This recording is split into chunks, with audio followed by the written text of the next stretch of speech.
MuZimbabwe pane prophecy iri kutendera right now yanyangadza. I'm sure a lot of you vaiona yaUbert Angel. Hubert Angel ari kutaura zvinhu zvinovhundutsa. First of all, wataura hanzi Geza.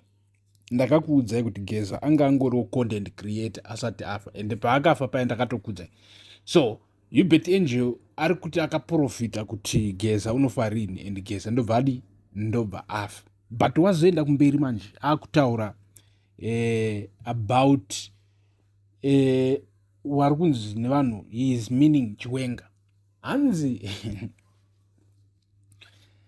iyeyu wamuri kuona uyu anotori nechigwere chiri mukati chatomudla. Kwai munhu ari kufamba but akatofa. And let's talk about this. Let's talk about VP Chiwenga. So Maurice Bob, makatarisa VP Chiwenga, do you think it's true kuti maybe vane something chigwere chiri kuvapedzera mukati? Do you think are you seeing changes? Are you seeing changes? Do you think munhu kutoti sure vanokwanisa kuenda hanzi by August kune gumwe rufu? And it apa ndopa akonekta vanhu kuti uyo anga achirehwa apa ndi VP Chiwenga. Handi muri pabata. So mukomana ari kudeclare iye kuti ari kutozviziva kuti ndo zvichatoitika ende ndo zviri kutozoitika, which is very very disturbing. It's very disturbing kufunga kuti that is what Hubert Angel is saying. But anyway, now let's talk about this. MuZimbabwe,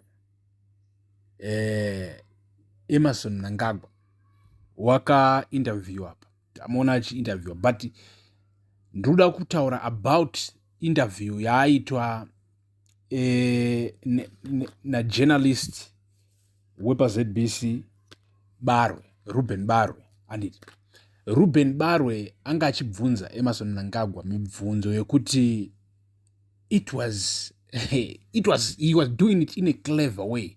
Achida kunyatso kupinda mbrain dzemufesi anonzi Mnangagwa kuti anzwe kuti Mnangagwa ari kufungei. Right? So, MuZimbabwe, Ruben Barwe wabvunza kuti president iko zvino izvi Cape 3 yapindira, how do you feel about it? Mnangagwa ndobva ati no, I feel good. Ndo zvandagara ndichida kuti vavhotere Cape 3 iyoyo vakaivhotera, so I feel good and it. But kana uchiziva politics uchigona kuanalyze, wakatarisa mufesi anonzi Mnangagwa paanga achipindura mubvunzo iyoyo, you could tell kuti he is under massive pressure. He is sitting in pressure, in a pressure cooker, right? But Ruben Barwe haana kupedzera ipapo.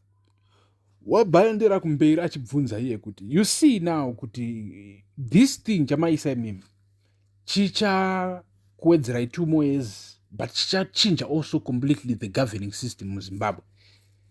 So chitiudza imi president Mnangagwa kuti pa 4 more years dzamasara nadzo idzi, 2 more years dzamawedzegwa dzikaita 4, what are you really going to do?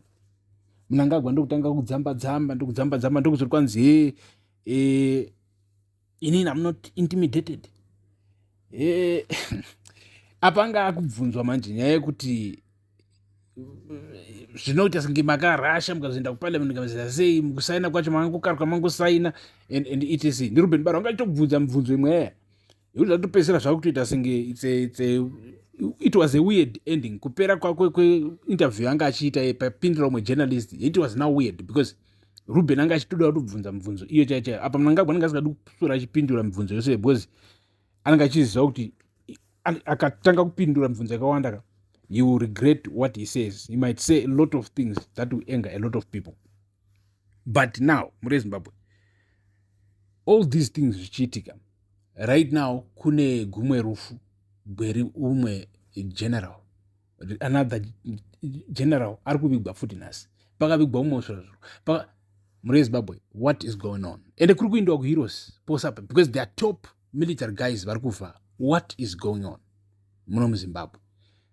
Because this is now, it looks dark, MuZimbabwe. I know most of you think ama-jokes atichitaura panapa, but the situation in Zimbabwe is dark.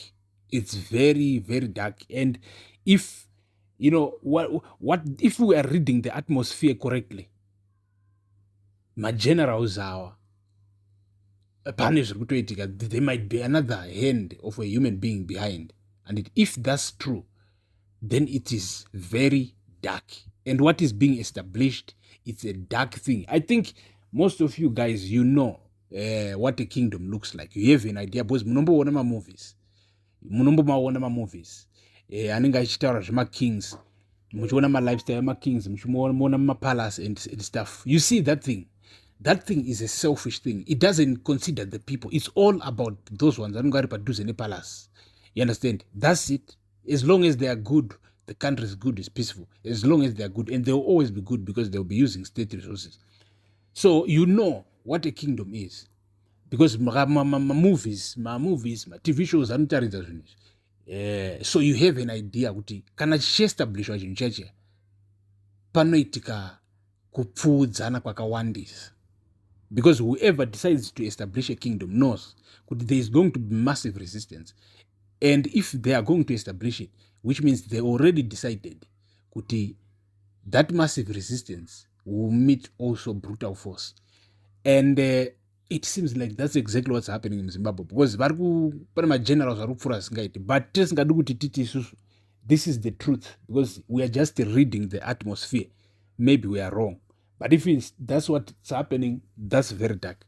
But anyway, garai panapa pamuzinda wevanhu neni super nexus, because tiri kudhiga, we dig deep, tiri kupinda munyaya idzi tichidzifambira. Inyaya dzeutungamiriro hwenyika yedu, chigaro chedu cheutungamiriro.